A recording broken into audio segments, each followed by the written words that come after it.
तो friends, a very warm and very lovely good morning to all of you. Friends, हम पढ़ रहे हैं मेटल फॉर्मिंग और उसमें हम पढ़ रहे हैं इंट्रोडक्शन। और ये हमारी उस सीरीज का 5वां लेक्चर है जिसके अंदर हम मेटल फॉर्मिंग के लिए एक बेस तैयार करेंगे। तो इस सेशन के अंदर फ्रेंड्स हम बात करने वाले हैं ग्रेन्स के बारे में, ग्रेन बाउंड्रीज के बारे में, ग्रेन के साइज के बारे में, रिकवरी रिक्रिस्टलाइजेशन और ग्रेन ग्रोथ के बारे में। मतलब ये सारी वो जनरल चीजें हैं जो हमें पता होनी चाहिए बीइंग अ मैकेनिकल इंजीनियर, ठीक है। और मतलब आपको आगे की जो चीजें हैं वो समझने के बहुत बहुत हेल्प मिलेगी अगर आपको ये चीजें क्लियर है। तो फ्रेंड्स, जैसे कि मैंने कल पिछले जो हमारा चौथा लेक्चर था, 4th लेक्चर, उसके अंदर मैंने आपको बताया था कि जो मेटल है सबसे पहले जब वो मतलब फैक्ट्री में आप उसे एक्सट्रैक्ट कर रहे हो धरती में से, तो वो मोल्टन स्टेज के अंदर है, ठीक है। आप उससे मोल्टन मेटल को आप पोर कर रहे हो किसी चीज के अंदर, आप सॉलिडिफाई कर रहे हो, तो जब वो सॉलिडिफाई हो रहा होता है वो भी एट प्रेजेंट सारा लिक्विड है, तो जब आप उसे ठंडा करते हो व्हाट हैपेंस इज कुछ जगहों पर मतलब क्रिस्टल्स बनने शुरू होते हैं, ठीक है। क्रिस्टल्स बनने शुरू होते हैं, मतलब ये सारा कुछ हमने अपने स्कूल में भी हमने ये पढ़ा है और कुछ स्टूडेंट्स ने डेफिनेटली ये एक्सपेरिमेंट से परफॉर्म करके देखे होंगे। याद है, गर्म पानी किया, गर्म पानी, उसमें ढेर सारी शुगर, चीनी घोल ली बहुत ज्यादा मात्रा में तेज गर्म पानी में, क्योंकि जो गर्म पानी है वो ज्यादा शुगर अपने अंदर डिसॉल्व कर सकता है, जो ठंडा पानी है वो कम करता है। तो आप पानी को गर्म करते हो, तेज उसमें शुगर घोल लेते हो और फिर आप उस पानी को ठंडा करते हो, तो होगा क्या, उसमें से शुगर सेटल हो जाएगी। पर ताकि वो सेटल होने का प्रोसेस जल्दी हो जाए, आप उसके अंदर कुछ शुगर के क्रिस्टल्स डालते हो, ठीक है। सो वो मतलब आपके जो साइंस वाले मैम थे, शायद आपको याद हो, उन्होंने बताया था कि ये न्यूक्लिएशन साइट का काम करते हैं। मतलब मुझे किसी की एक बात याद आ गई, किसी ने बोला था कि यार पीएचडी करते हैं, बीटेक एमटेक पीएचडी करने में सबसे ज्यादा मुश्किल चीज क्या होती है। मैंने पूछा, मैंने भाई तू ही बता, तूने कर रखे क्या है। तो उसे जवाब दिया, भाई पीएचडी के अंदर सबसे मुश्किल चीज है टॉपिक को डिसाइड करना कि मुझे किस टॉपिक पे रिसर्च करनी है। मतलब अगर आपने टॉपिक डिसाइड कर लिया than half of your PhD is done. इसी तरह से मतलब जो सॉलिड बनना शुरू होता है उसमें जो सबसे मेन और जो सबसे टफ और जो सबसे पहली चीज है वो है न्यूक्लिएशन साइट, ठीक है। कि क्रिस्टल कहाँ बनना शुरू होगा, सारे में मोल्टन मेटल है, कहाँ से सॉलिडिफाई होना शुरू होगा। तो हम उसके इस मतलब जो डाउट को दूर कर देते हैं, मतलब शुगर के क्रिस्टल्स बनाते हुए हम पहले ही कुछ क्रिस्टल्स, उसके शुगर के कुछ क्रिस्टल्स डाल देते हैं, और जहां वो क्रिस्टल्स पड़े थे फिर उनके ऊपर क्रिस्टल्स और बनने डिपॉजिट होने शुरू हो जाते हैं, ठीक है। तो खैर यहाँ पे जैसे ये मोल्टन मेटल है, अब यहाँ पर कुछ कुछ जगहों पर सॉलिडिफिकेशन शुरू हो जाएगी। यहाँ ये चीज आपको क्लियर हो रही है, ठीक है। तो वो सॉलिडिफिकेशन होनी शुरू हो गई है। अब वहां पर वो जैसे जैसे सॉलिडिफाई होना शुरू हो जाएगा अलग अलग लोकेशंस पर, और मैंने आपको बताया था कि क्रिस्टल्स बनने शुरू हो जाएंगे, क्रिस्टल्स का साइज बढ़ना शुरू हो जाएगा, एंड अल्टीमेटली पूरा का पूरा जो मेटल का जो पीस है वो पूरा सॉलिडिफाई हो जाएगा। और मैंने आपको कहा था कि जो बेसिकली एक सिंगल क्रिस्टल नहीं है, ये बहुत सारे क्रिस्टल्स हैं जो एक दूसरे से जुड़े हुए हैं। क्रिस्टल को हम क्या बुलाते हैं डेली लैंग्वेज में, ग्रेन, दाना, ग्रेन बुलाते हैं। और जहां पर दो क्रिस्टल्स एक दूसरे को टच कर रहे हैं हम उसे बुलाते हैं ग्रेन बाउंड्रीज, ठीक है। ये सारा कुछ हमने मतलब कल पढ़ा था हमने, ठीक है। तो बेसिकली आज बड़ी इंपॉर्टेंट चीज के बारे में बात करेंगे, ग्रेन के साइज के बारे में हम थोड़ी सी बात करेंगे, ठीक है। तो जैसे कि हम मतलब इंजीनियरिंग में हम पढ़ते हैं मतलब कोर्स ग्रेन, फाइन ग्रेन, ठीक है। तो इसका क्या मतलब है और कैसे सर्कमस्टांसेस में कोर्स ग्रेन बनते हैं, कैसे सर्कमस्टांसेस में फाइन ग्रेन बनते हैं और उनका प्रॉपर्टीज पे क्या असर पड़ता है, ठीक है। तो रजे मतलब फंडामेंटल इतने ज्यादा सिंपल है ना, इतने ज्यादा सिंपल है जो कंसेप्ट्स हैं, आप एक बार सुन लीजिए, आपको मतलब लाइफ भर याद रहेंगे कि क्या हो रहा है और क्यों हो रहा है, कैसे हो रहा है, ठीक है। तो बेसिकली क्या चीज है ये, यहां पर इस वक्त ये क्या है, मोल्टन मेटल है, मोल्टन मेटल। अब जब आप इसे ठंडा करोगे तो कुछ जगहों पर क्रिस्टल्स बनने शुरू हो जाएंगे जिसे हम बोलते हैं न्यूक्लिएशन प्रोसेस। जो क्रिस्टल बनने शुरू हो जाते हैं उसे बोलते हैं न्यूक्लिएशन, और जहां पर वो क्रिस्टल बन रहा है वो जो स्पॉट है उसे बोलते हैं न्यूक्लियस, ठीक है। न्यूक्लियस, तो सपोज कीजिए कि यहां पर ये न्यूक्लियस है, यहां पर क्रिस्टल बनना शुरू हो गए, एक यहां पर, एक यहां पर, एक यहां पर, ठीक है। तो यहां पर अब क्रिस्टल्स बनने शुरू हो गए, रैंडमली कहीं पे भी हो सकते हैं, और धीरे धीरे यहां पर मटेरियल डिपॉजिट होता जाएगा और ये फैलते जाएंगे, बड़े होते जाएंगे। ठीक है, अब ध्यान से सुनिएगा क्या चीज है, क्या ध्यान से सुनिएगा कि अगर आप, बड़ी इंपॉर्टेंट चीज है, अगर आप किसी चीज को रैपिडली कूल करते हो, ठीक है, अगर आप मोल्टन मेटल जो है अगर आप उसे रैपिडली एकदम से अगर आप ठंडा कर रहे हो, एकदम से आप उसे ठंडा कर रहे हो, ऐसे सिचुएशन में नंबर ऑफ न्यूक्लिएशन साइट्स जो है वो ज्यादा बनती है। क्या बोला मैंने, अगर आप किसी चीज को रैपिडली बहुत ही तेजी से ठंडा करते हो, ठीक है, रैपिड, RAPID, रैपिड कूलिंग, ठीक है, आप तेजी से ठंडा कर रहे हो तो क्या होगा, नंबर ऑफ न्यूक्लिएशन साइट्स ज्यादा होंगी। मतलब यहां पर जो ये क्रिस्टल्स बनने शुरू हो रहे हैं, ठीक है, नंबर ऑफ न्यूक्लिएशन साइट्स ये क्या होंगी, ये ज्यादा होंगी। ये पॉइंट समझ आ गया, अगर आप किसी चीज को रैपिडली ठंडा कर रहे हो, ठीक है। पर दो चीजें हैं, पर दूसरी चीज क्या है कि क्रिस्टल का जो ग्रोथ रेट है वो कम रहेगा। ठीक है, एक्चुअल में क्रिस्टल का एवरेज साइज, जो ग्रेन है उसका एवरेज साइज क्या होगा, ये डिपेंड करता है दो चीजों पे, कि एक तो न्यूक्लिएशन साइट्स कितनी बन रही है, न्यूक्लिएशन साइट्स कितना भारी वर्ड है ना, बात ये कि कितने पॉइंट्स पे सॉलिडिफिकेशन शुरू हो गई है। ठीक है, न्यूक्लिएशन साइट सुनने में बहुत भारी लगता है, और ये है क्या भी, कितने पॉइंट्स पे सॉलिडिफिकेशन जमना शुरू हो गया है, ठीक है, सॉलिड बनना शुरू हो गया, कितने पॉइंट पे, उसे बोलते हैं न्यूक्लिएशन साइट। ठीक है, तो अगर एकदम से ठंडा कर रहे हो तो नंबर ऑफ साइट्स जो है वो बहुत ज्यादा होती हैं, पर जो क्रिस्टल का ग्रोथ रेट है वो कम होता है। ठीक है, मतलब बहुत ज्यादा जगहों पर जमना शुरू हो गया, पर वो धीरे धीरे करके बढ़ रहा है, धीरे धीरे करके। ठीक है, अब क्योंकि बहुत ज्यादा जगहों पे जमना शुरू हो गया, ठीक है, तो जब ये मतलब सॉलिडिफाई हो जाएगा सारा, जब ये सॉलिडिफाई हो जाएगा सारा, तो ये कैसा देखने को मिलेगा, लाइक दैट। ये सपोज कीजिए रैंडमली, मतलब ये इमेज मैंने ड्रॉ किए लाइक दैट, ये ठीक है ना, ये चीज, ये जब ये बहुत सारी साइड्स पे डिपॉजिट होना शुरू हो गया, ये इस तरह से देख रहे हो, ये ग्रेन्स, बहुत सारे ग्रेन्स बन गए हैं। ऐसा कब हो रहा है, ऐसा कब हो रहा है, जब आप रैपिडली ठंडा कर रहे हो। यहां तक समझ आ रहा है? ठीक है, तो अब मैं एक टेस्ट ले रहा हूं, समझ आ रहा है या नहीं। ठीक है, इन्हें क्या बोलते हैं, ये जो मतलब साइट्स, जो ये साइट्स जहां पर डिपॉजिट होना, सॉलिडिफाई होना शुरू हो गया, इसे बोलते हैं न्यूक्लियस। इस प्रोसेस को, जमने के, ठंडा होने के, जमने के, सॉलिडिफाई होने के प्रोसेस को क्या बोलते हैं, न्यूक्लिएशन।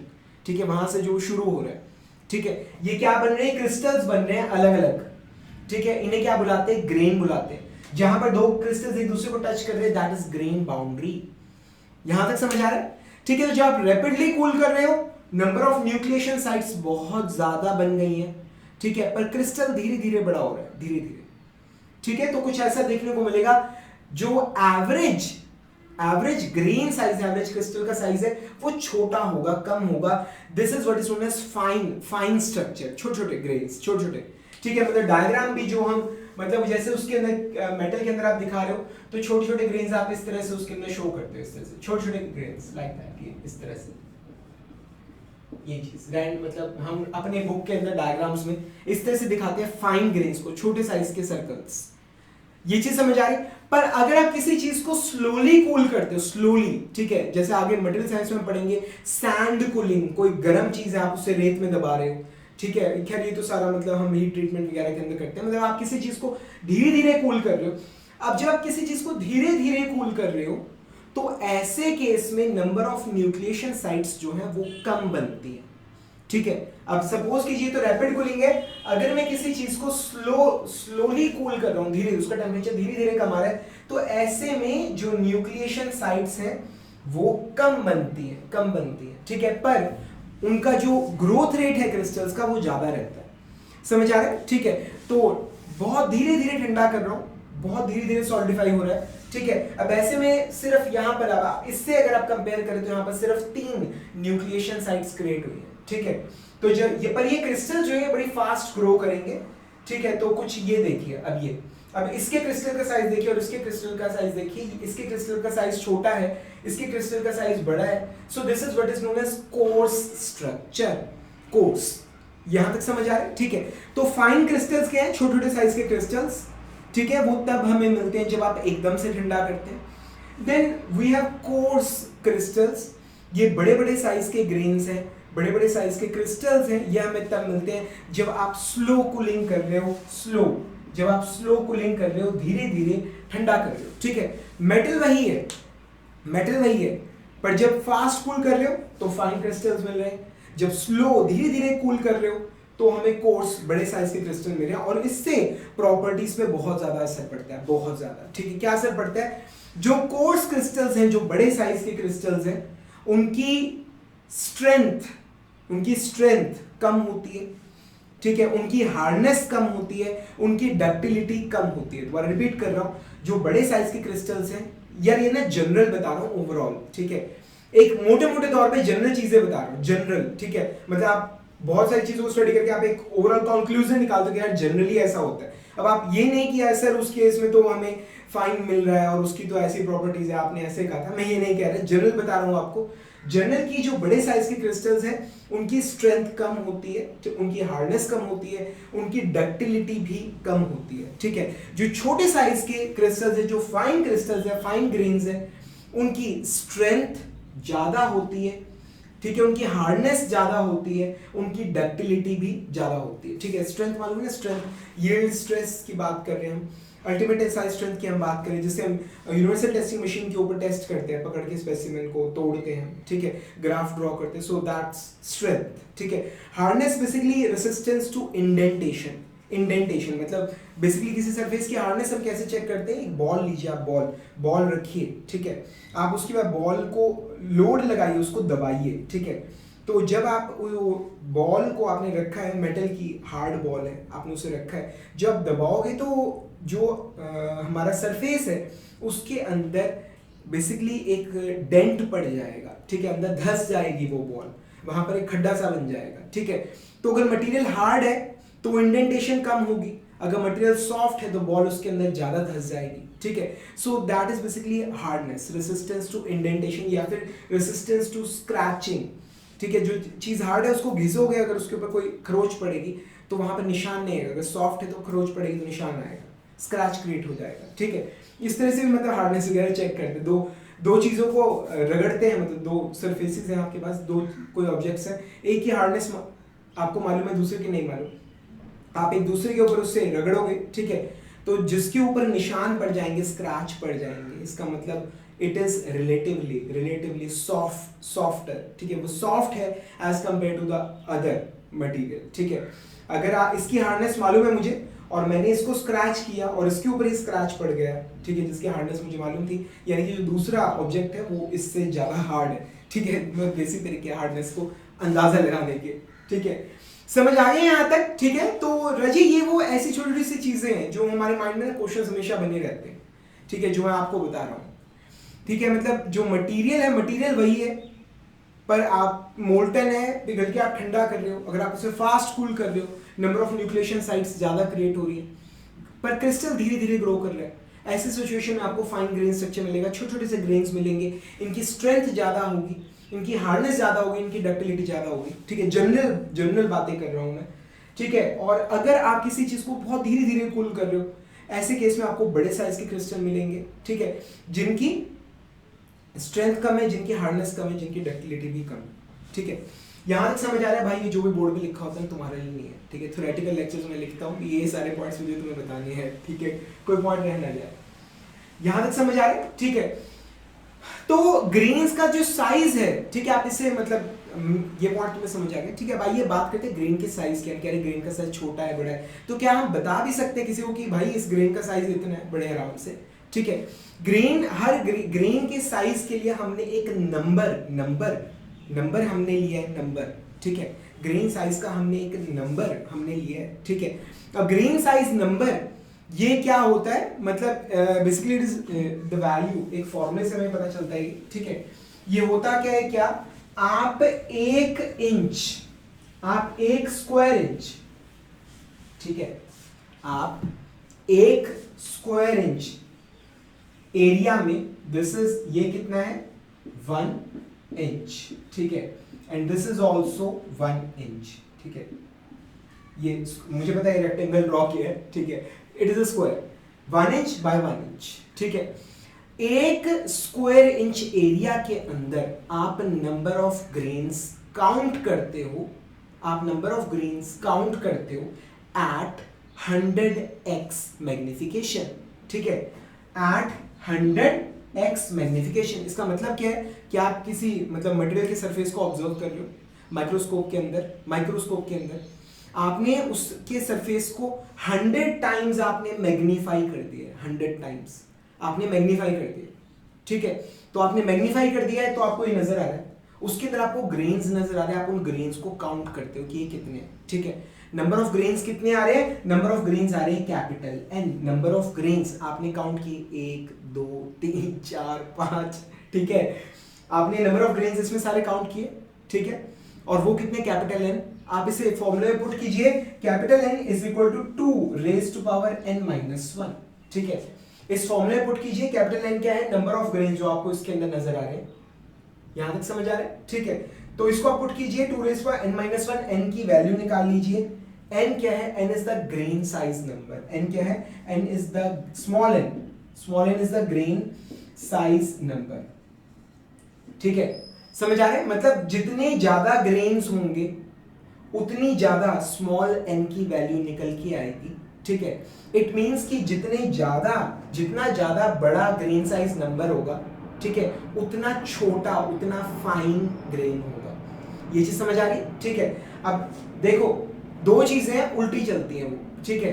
अब क्या है कि ये 1 स्क्वायर इंच का एरिया है, अगर ग्रेन का साइज बड़ा होगा, सपोज कीजिए अब ग्रेन का साइज बहुत बड़ा है, एक स्क्वायर इंच के अंदर सिर्फ 4 ग्रेन्स आ रहे हैं, ठीक है, ग्रेन का साइज बड़ा है, कैपिटल एन की वैल्यू क्या आ रही है 4। यहां तक समझ आ रहा है, कैपिटल एन की वैल्यू क्या आ रही है 4, यहां तक समझ आ रहा है, ठीक है। ग्रेन का साइज बड़ा है, ठीक है, तो यहां पर 4 पुट करोगे, एन की वैल्यू क्या आएगी, एन की वैल्यू कम आएगी, ठीक है। इसकी वैल्यू 4 है तो 2 का स्क्वायर है, ठीक है, 2 is equal to n minus 1, तो ये क्या आ गया 3 इज इक्वल टू n। ये चीज समझ आ रहे हैं यहां तक, ठीक है। तो ये यहां पर क्या है, 1 स्क्वायर इंच के अंदर आपको सिर्फ 4 ग्रेन्स आपको नजर आ रहे हैं यहां पर, ठीक है। आपने काउंट किए, कैपिटल एन की वैल्यू यहां पर 4 आ गई, ठीक है। तो ये 2 का स्क्वायर है तो ये आ गया हमारा n इज इक्वल टू 3 आ गया, ग्रेन साइज नंबर हमारा 3 आ गया। यहां तक समझ आ रहा है, ठीक है। अब क्या चीज है, अगर यहां पर अब ग्रेन का साइज बड़ा है तो ग्रेन साइज नंबर कम आएगा, अगर ग्रेन का साइज छोटा है, अगर ग्रेन का साइज क्या है छोटा है, ठीक है। अब 1 2 3 4 1 2 3 4, ठीक है। अब इस वक्त इसके अंदर 16 आपको ग्रेन्स नजर आ रहे हैं, 1 स्क्वायर इंच के अंदर 16 ग्रेन्स आपको नजर आ रहे हैं, 2 to the 4 by 2 16, ठीक है। तो ये क्या है 16, ठीक है, ये आ गया ये 2 raised to 4, ठीक है। तो ऐसे में ग्रेन साइज क्या आ जाएगा, ग्रेन साइज क्या आ जाएगा 5। ये चीज यार, ये कैलकुलेशन सारी मैं ओरल कर रहा हूँ, ठीक तो है ना, ये चेक कर लेना एक बार, ठीक है, नीचे कमेंट्स में बता देना कि ठीक है या नहीं। अभी मेरे दिमाग में आया कि मैं ये चीज तुम्हें एक बार करके दिखा देता हूँ कि यहाँ पर चल क्या रहा है, ठीक है। तो अगर ग्रेन का साइज छोटा है, नंबर ऑफ ग्रेन्स ज्यादा आएंगे, ग्रेन साइज नंबर ज्यादा आएगा। अगर ग्रेन का साइज बड़ा है, 1 स्क्वायर इंच के अंदर नंबर ऑफ ग्रेन्स कम आएंगे, ग्रेन साइज नंबर कम आएगा, ठीक है। मतलब जनरली क्या है कि जो 5 से 7 की रेंज में जो ग्रेन साइज नंबर है या इससे ऊपर जो है, that is considered as fine, ठीक है। और 5 से छोटा हमारे पास मीडियम रेंज आ जाएगी, और फिर उससे कम क्या आ जाएगी, वी विल हैव कोर्स, ठीक है, बड़े बड़े साइज के ग्रेन्स। यहां तक समझ आ रही है आपको चीजें, ठीक है। थोड़ा सा ये भी बता देता हूं, ये 100x मैग्निफिकेशन क्या है, 100x मैग्निफिकेशन क्या है, ठीक है। बेसिकली क्या चीज है, ये आपको 1 इंच नजर आ रहा है, आपको नजर आ रहा है 100x मैग्निफिकेशन पे, आपको नजर आ रहा है, ठीक है। तो 100x मैग्निफिकेशन ये एरिया के हिसाब से है कि जो एरिया A है, ठीक है, वो आपको क्या नजर आ रहा है 100A, इतना बड़ा आपको नजर आ रहा है, समझ आ रहा है। यानी कि अगर ये कोई है, सपोज कीजिए this is 1 inch, this is 1 unit, this is 1 unit, ठीक है। तो एक आपका टेस्ट ले रहा हूं, चेक कर रहा हूं, ठीक है, बताना मुझे कि जब आप इसे 100x पे जूम करके देखोगे तो आपको ये एज कितनी नजर आएगी, एज कितनी नजर आएगी बताइए। 100x पे 1 by 1 है, 100x पे जूम कर रहा हूं इसको, बताइए ये एज मुझे ये एज कितनी नजर आएगी, एज कितनी नजर आएगी, मतलब आपने 100 और 100 तो नहीं बोला ना, ठीक है। ये एज कितनी नजर आएगी 10, ये एज भी कितनी नजर आएगी 10, और एरिया कितना नजर आएगा, एरिया नजर आएगा 100 टाइम्स। समझ आ रही है ये चीज? अगर ओरिजिनली कोई 1/1 की अगर कोई डायमेंशन है तो जब आप उसे 100x जूम पे देखोगे तो ये डायमेंशन भी 10 गुना हो जाएगी, डायमेंशन भी 10 गुना हो जाएगी। अब जो एरिया आप देखोगे वो 100 टाइम्स हो जाएगा, 100 टाइम्स। समझ आ रहा है यहाँ पर? ठीक है। तो बेसिकली आपको यहाँ पर जो लेंथ नजर आ रही है 1 इंच, एक्चुअल में वो 1 इंच नहीं है। एक्चुअल में आप तो जूम करके देख रहे हो ना, उसकी एक्चुअल डायमेंशन कितनी है, ये भी 0.1 इंच है और ये भी कितनी है 0.1 इंच। इंच को mm में कन्वर्ट कर सकते हो ना, क्या आता है, इंच को कन्वर्ट करते तो 25.4 mm आता है, 25.4 mm, ठीक है। तो यहां पर ये क्या आ जाएगा, it will give us 2.54 mm जो एक्चुअल डायमेंशन है, और ये वाली भी क्या होगी, it will also be 2.54 mm, ये चीज, ठीक है। तो आप चाहो तो मल्टीप्लाई करके एरिया भी देख सकते हो कि एक्चुअल हम कितने एरिया की हम बात कर रहे हैं। ये समझ आ रहे हैं यहां तक? ठीक है। तो अब आपको समझ आ गया बेसिकली आप क्या करते हो, 100x पे आप जूम करते हो, ठीक है। 1 स्क्वायर इंच जूम करने के बाद 1 स्क्वायर इंच के अंदर आप ग्रेन्स काउंट करते हो कितने हैं, ठीक है। वो कितने हैं, कैपिटल एन, उसे पुट करते हो 2n-1 n की आप वैल्यू निकाल लेते हो, सो that is our grain size number. ये चीज समझ आ रहे हैं यहां तक? ठीक है। तो आइए हम बात करते हैं रिकवरी, रिक्रिस्टलाइजेशन और ग्रेन ग्रोथ के बारे में, ठीक है। हमने ग्रेन्स के बारे में बात करी, हमने ये बात करी कि ग्रेन्स बड़े कब बनते हैं, छोटे कब बनते हैं, ठीक है। अब आइए हम बात करते हैं रिकवरी, रिक्रिस्टलाइजेशन और ग्रेन ग्रोथ के बारे में। तो बेसिकली फ्रेंड्स ये फंडामेंटल है क्या एक्चुअल में, देखिए मेटल फॉर्मिंग हम पढ़ रहे हैं, जब भी आप किसी मटेरियल को प्लास्टिकली डिफॉर्म करते हो, पिछले टॉपिक्स के अंदर मैंने बताया था, बिकॉज ऑफ स्ट्रेन हार्डनिंग उसकी स्ट्रेंथ इंक्रीज कर जाती है, उसकी हार्डनेस इंक्रीज कर जाती है, ठीक है। ये स्ट्रेंथ इंक्रीज करने का मतलब मैंने आपको बताया था कि कोई चीज़ है, मटेरियल है आपके पास, आपने सपोज की जो उसका स्पेसिमेन बनवा के आपने टेंसाइल टेस्ट में उसकी स्ट्रेंथ नापी, सपोज की जो निकल के आई 200 मेगापास्कल, तो आप उसे प्लास्टिकली आप डिफॉर्म करते हो, उसके ऊपर वर्क करते हो, जैसे हम आटा गूंदते हैं, ठीक है ना। तो आप उसके ऊपर फोर्सेस लगाते हो, उसे डिफॉर्म करते हो, उसके बाद आप उस मटेरियल की जब स्पेसिमेन तैयार कराते हो, तो फिर आप जब टेंसाइल टेस्ट स्ट्रेंथ उसकी निकालोगे, तो अगर पहले 200 आए थे तो अब उससे ज़्यादा आएगी, मे बी 250 और 300 वटेवर। हार्डनेस भी जो पहले हार्डनेस थी अब हमें उससे ज़्यादा मिलेगी, ठीक है। तो ये सार है, कंक्लूजन है एक तरह, ठीक है।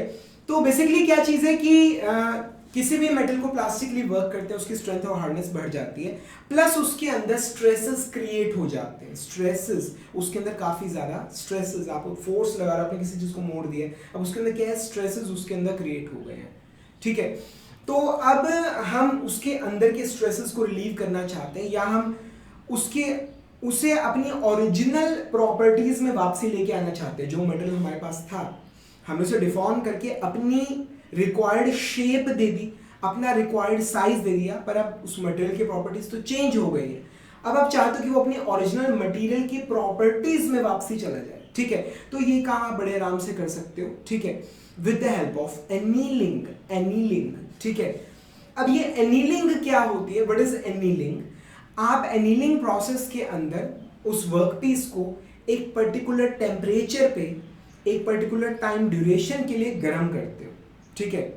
और फिर जब आप उसे रिक्वायर्ड वे में ठंडा करते हो, ठीक है, you get your required properties, ठीक है। दोबारा रिपीट कर रहा हूँ, एनीलिंग क्या होता है, ये एक ऐसा प्रोसेस है जिसके अंदर हम वर्कपीस को, मटेरियल को एक पर्टिकुलर टेम्परेचर पर, मतलब एक पर्टिकुलर टेम्परेचर रेंज में, ठीक है, और पर्टिकुलर ड्यूरेशन के लिए, दो चीजें, पर्टिकुलर टेम्परेचर पे पर्टिकुलर ड्यूरेशन के लिए हम गर्म करते हैं, और फिर आप उसे प्रॉपर वे में ठंडा करते हो, ठीक है, and you get your required properties, जो आपको प्रॉपर्टीज चाहिए वो आपको मिल जाती है। ये चीज समझ आ रही है, ठीक है। तो बेसिकली मतलब इस प्रोसेस में होता क्या है, मतलब ये डिपेंड करता है कि आप किस टेम्परेचर पे आप गर्म कर रहे हो, ठीक है, कितनी देर के लिए आप गर्म कर रहे हो। तो बेसिकली 3 तरह के प्रोसेसेस हो सकते हैं, पहला है रिकवरी, दूसरा है रिक्रिस्टलाइजेशन और तीसरा है ग्रेन ग्रोथ, ठीक है। तो सबसे पहले है रिकवरी। रिकवरी में क्या होता है, हम पढ़ रहे हैं रिकवरी, ठीक है। रिकवरी के अंदर आप मटेरियल को, ठीक है, उसके मेल्टिंग पॉइंट का 0.3 टाइम्स मेल्टिंग पॉइंट, ठीक है। मेल्टिंग पॉइंट पता है आपको क्या होता है, ठीक है, मल्टीप्लाइड बाय 0.3 टेम्परेचर आ जाएगा, ठीक है। ये here melting point is in kelvin, किसके अंदर है, ये केल्विन के अंदर है। केल्विन ये अपने आप में बड़ी इंपॉर्टेंट चीज है, ठीक है। मेल्टिंग पॉइंट केल्विन के अंदर है, आपने उसे 0.3 से multiply, you got some temperature. उससे कम टेम्परेचर पे आप गर्म कर रहे हो for a particular duration of time, ठीक है। तो रिकवरी होती है, रिकवरी में क्या होता है, ध्यान से सुनिएगा, रिकवरी में क्या होता है, जो भी स्ट्रेसेस हैं, जो भी इंटरनल स्ट्रेसेस हैं वो रिलीव हो जाते हैं, ठीक है। आपने किसी चीज को डिफॉर्म किया है, उसके अंदर इंटरनल स्ट्रेसेस क्रिएट हो गए, तो जब आप उसे गर्म करोगे for at a particular temperature for a particular period of time below this 0.3 times melting point, इस टेम्परेचर से नीचे आप गर्म करते हो, कोई पर्टिकुलर टेम्परेचर होता है, वो आपको हैंडबुक्स वगैरह में मिल जाएगा कि कितने टेम्परेचर पे हमें इसे गर्म करना है, ठीक है। जो आप गर्म करते हो तो क्या होता है, जो स्ट्रेसेस हैं वो रिलीव हो जाते हैं, ठीक है। और मजे की बात यह है कि जो हार्डनेस और स्ट्रेंथ है, स्ट्रेंथ की हम बात कर रहे हैं, हम हार्डनेस की बात कर रहे हैं, उसमें कोई फर्क नहीं पड़ता, ठीक है। मतलब स्ट्रेसेस रिलीव हो जाएंगे पर जो स्ट्रेंथ है उसमें कोई फर्क नहीं पड़ेगा, जो हार्डनेस है उसमें कोई फर्क नहीं पड़ेगा। So this is what is known as recovery, ठीक है। मतलब ऐसा भी तो हो सकता है कि हमने मटेरियल लिया, हमने उसे डिफॉर्म किया, ठीक है, रिक्वायर्ड शेप और साइज दे दिया, अब उसकी स्ट्रेंथ बढ़ चुकी है और क्या पता हमारी रिक्वायरमेंट ऐसी हो कि हमें ज्यादा स्ट्रेंथ चाहिए, ठीक है, हमें ज्यादा हार्डनेस चाहिए, तो आपको ज्यादा स्ट्रेंथ चाहिए, आपको ज्यादा हार्डनेस चाहिए। ऐसे में क्या करते हो आप, इंटरनल स्ट्रेसेस को रिलीव करने के लिए आप रिकवरी का प्रयोग कर सकते हो, ठीक है। आप गर्म करोगे उसे at a particular temperature for a particular duration of time, ठीक है, तो उसके अंदर के जो स्ट्रेसेस है वो रिलीव हो जाएंगे, स्ट्रेंथ में कोई फर्क नहीं पड़ेगा, हार्डनेस में कोई फर्क नहीं पड़ेगा, और जो टेम्परेचर है 0.3 टाइम्स मेल्टिंग पॉइंट से कम होता है। एक्चुअली मैं आपको बताता हूँ ये क्या चीज है, 2 मिनट में बताता हूँ। यहां तक समझ आ गए, ठीक है। ये तो था रिकवरी। नेक्स्ट इज रिक्रिस्टलाइजेशन, ठीक है। रिक्रिस्टलाइजेशन नाम से पता चल रहा है, 2 शब्दों से मिलकर बना है, पहला है री, दोबारा से रिक्रिस्टलाइजेशन मतलब क्रिस्टल्स का बनना, ठीक है।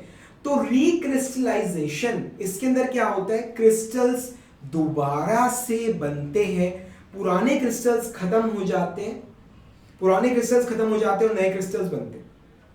समझ आ रहा है? This is what is known as recrystallisation. ये किस टेम्परेचर रेंज में होता है, ये किस टेम्परेचर रेंज में होता है, अब it occurs, this process occurs in the temperature range 0.3 to 0.5 times melting point, ठीक है। ऑफ कोर्स मेल्टिंग पॉइंट किस में होगा, केल्विन में होगा, केल्विन, ठीक है। तो 0.3 to 0.5 times melting point, where melting point it is in kelvin, ये केल्विन के अंदर है। समझ आ रहा है यहां तक आपको, ठीक है। तो बेसिकली आप इस टेम्परेचर रेंज के अंदर, कोई पर्टिकुलर टेम्परेचर होता है, आप उस पर गर्म कर रहे हो for a particular duration of time. Now what will happen, stresses तो रिलीव हो ही जाएंगे, उसमें तो कुछ नहीं है, प्लस साथ के साथ नए क्रिस्टल्स बनेंगे, पुराने क्रिस्टल्स जो है वो खत्म हो जाएंगे, ठीक है। जो मटेरियल है उसकी स्ट्रेंथ बढ़ती है, ठीक है, उसकी स्ट्रेंथ जो है, उसकी स्ट्रेंथ मुझे चेक करना था, उसकी स्ट्रेंथ उसकी डिक्रीज करेगी, ठीक है, हार्डनेस उसकी डिक्रीज करेगी, ठीक है, और उसकी डक्टिलिटी इंप्रूव करेगी।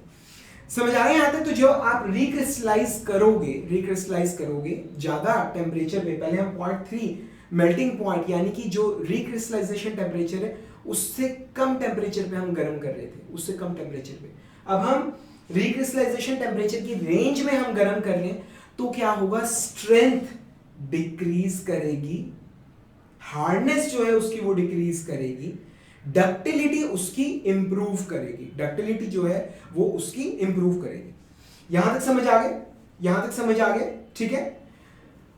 Okay, lower strength increases ductility, ठीक है। अब आइए और कुछ, अब रिक्रिस्टलाइजेशन के बारे में आपको कुछ और फैक्ट्स मैं आपको बताता हूं, ठीक है। रिक्रिस्टलाइजेशन टेम्परेचर की भी अपने आप में डेफिनेशन है, ठीक है। बेसिकली हम इसे बुलाते हैं recrystallisation temperature, but it is a range, ये एक रेंज होता है 0.3 से 0.5 टाइम्स मेल्टिंग पॉइंट, ये एक रेंज है, ठीक है। वे melting point it is in kelvin, ये केल्विन के अंदर है, ठीक है। तो बेसिकली ये क्या है, this temperature is the temperature at which the complete body it can get recrystallised in a period of 1 और, ठीक है, मतलब ये बेसिकली वो टेम्परेचर रेंज है जिसके अंदर अगर आप किसी बॉडी को गर्म करोगे 1 घंटे के लिए फॉर 1 आवर, तो पूरी की पूरी जो बॉडी है, पूरी की पूरी बॉडी को रिक्रिस्टलाइज हो जाएगी। सो दैट्स रिक्रिस्टलाइजेशन टेम्परेचर, ठीक है। तो बेसिकली क्या चीज है, अब इसके अंदर सबसे पहली चीज तो ये कि मैंने आपको एक रेंज दी है। अब हो सकता है कोई स्टूडेंट 0.3 टाइम्स मेल्टिंग पॉइंट पे गर्म कर रहा हो, कोई स्टूडेंट 0.5 टाइम्स मेल्टिंग पॉइंट पे गर्म कर रहा हो, ठीक है।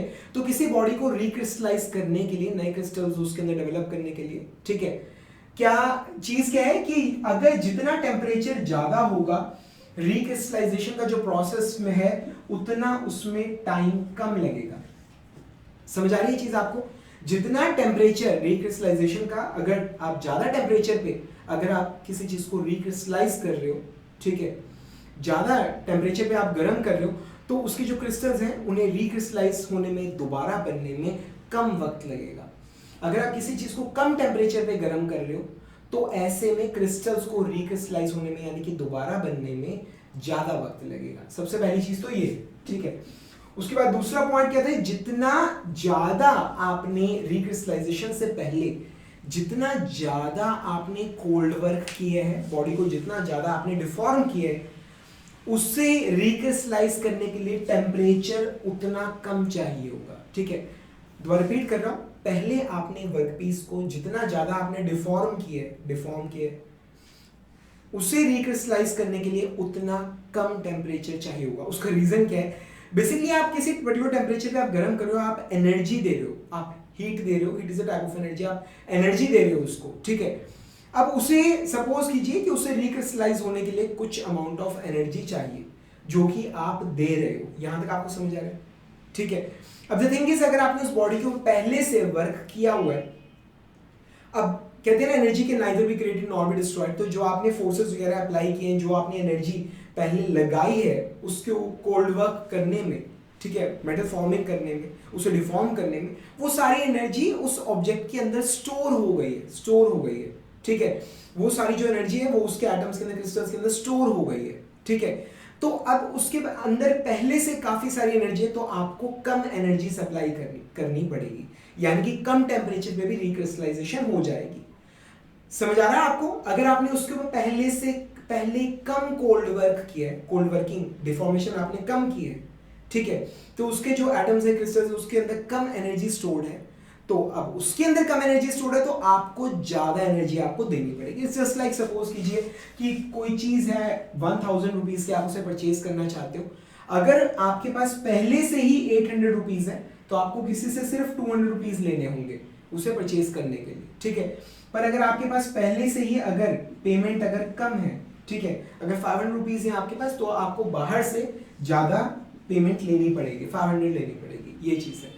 समझ आए? तो पहले से जितना ज्यादा कोल्ड वर्क कर रखा होता है बॉडी के ऊपर, उसे रिक्रिस्टलाइज होने के लिए उतना कम टेम्परेचर, उतनी कम एनर्जी हमें देनी पड़ती है। यहां तक समझ आ रहा है? ठीक है। उसके बाद क्या है कि जितना ज्यादा आपने रिक्रिस्टलाइजेशन से पहले जितना ज्यादा आपने डिफॉर्म किया होगा, जितना ज्यादा आपने कोल्ड वर्क किया होगा, ठीक है, जितना ज्यादा आपने उस बॉडी के ऊपर डिफॉर्म किया है आपने उस बॉडी को, उतने फाइन ग्रेन्स उसके अंदर बनेंगे रिक्रिस्टलाइजेशन के बाद, ठीक है, उतने फाइन ग्रेन्स बनेंगे, ठीक है। अभी आपको बताऊंगा थोड़ी देर में, there is something called grain growth, उसके बारे में हम बाद में बात करेंगे, ठीक है। समझ आ रहा है? तो पहले जितना ज्यादा आपने कोल्ड वर्क किया है, बाद में उतने फाइन ग्रेन्स उसमें बनेंगे। ये चीज आपको क्लियर, ठीक है। और पर एक चीज और भी, जैसे रोलिंग वगैरह की हम बात करेंगे, रोलिंग वगैरह जब मैं आपको पढ़ाऊंगा अभी, ठीक है, तो मैं आपको बताऊंगा कि जैसे सपोज कीजिए प्लेट है, इसमें ये क्रिस्टल्स हैं, ग्रेन्स हैं, ठीक है। तो जब आप इस प्लेट को रोल करोगे, ठीक है, बाद में ये सारा कुछ हम पढ़ेंगे, जब आप इस प्लेट को रोल करोगे तो ये जो क्रिस्टल्स है ये क्या हो जाएंगे, लंबे हो जाएंगे, लाइक दैट, ये चीज, ये जो क्रिस्टल्स है ये लंबे हो जाएंगे। एज अ रिजल्ट जो प्लेट बाहर निकल के आएगी रोलर्स में से, it is going to have some directional properties, ठीक है। मालूम है ना आपको, मतलब isotropic, there is something called isotropic which means same properties in all directions, ठीक है। पर अब यहाँ पे जनरली जो मेटल निकल के आ रहा है, मतलब it is isotropic in nature, उसके सभी डायरेक्शन के अंदर प्रॉपर्टीज क्या है, सेम है। पर जब आप उसको कोल्ड वर्क करते हो तो जो उसके क्रिस्टल्स है वो डिफॉर्म हो जाते हैं। Now it has got directional characteristics. Recovery recrystallisation करने के बाद भी देखा गया है कि जो क्रिस्टल्स हैं उनके अंदर डायरेक्शनल कैरेक्टरिस्टिक्स रहते हैं, ठीक है। अगर आप उन डायरेक्शनल कैरेक्टरिस्टिक्स को अगर आप खत्म करना चाहते हो, ठीक है, तो उसके लिए आपको मतलब रिक्रिस्टलाइजेशन काफी ज्यादा टेम्परेचर पे करनी होगी, ठीक है। अगर आप ज्यादा टेम्परेचर पे, बहुत ज्यादा टेम्परेचर पे अगर आप रिक्रिस्टलाइजेशन का प्रोसेस करोगे तो जो ये डायरेक्शनल प्रॉपर्टीज है ये धीरे धीरे खत्म होनी शुरू हो जाती है। मतलब जो मटेरियल की प्रॉपर्टीज इस डायरेक्शन में अलग आ रही है, इस डायरेक्शन में अलग आ रही है, वो चीज धीरे धीरे खत्म हो जाएगी।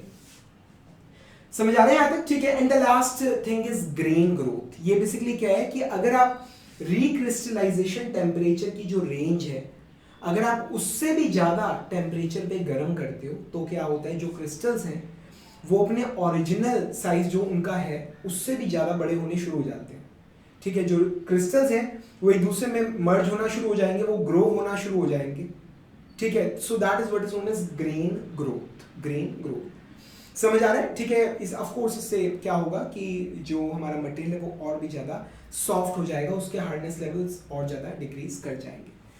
समझ आ रहा है, ठीक है। तो मतलब आई होप आपको काफी कुछ सीखने को मिला होगा इस लेक्चर के अंदर। सबसे पहले तो हमने मतलब ग्रेन्स के बारे में हमने बात करी कि किस सिचुएशन में छोटे फाइन ग्रेन्स बनते हैं, किसमें कोर्स ग्रेन्स बनते हैं, और फिर उनका प्रॉपर्टीज पे क्या असर पड़ता है। जो बड़े साइज की ग्रेन्स हैं उनकी हार्डनेस कम होती है, ठीक है, उनकी डक्टिलिटी कम होती है, उनकी स्ट्रेंथ कम होती है। जो फाइन ग्रेन्स हैं उनकी हार्डनेस भी ज़्यादा है, स्ट्रेंथ भी ज़्यादा है, उनकी डक्टिलिटी भी ज़्यादा है, ठीक है। फिर उसके बाद हमने बात करी रिक्रिस्टलाइजेशन, रिकवरी और ग्रेन ग्रोथ के बारे में, ठीक है। अभी मेटल फॉर्मिंग में सीखने के लिए बहुत कुछ है। अभी हम इंट्रोडक्शन पढ़ रहे हैं, बेस तैयार कर रहे हैं, हम उन चीज़ों को पढ़ रहे हैं जो हमें पता होनी चाहिए मेटल फॉर्मिंग को अच्छे से समझने के लिए, ठीक है।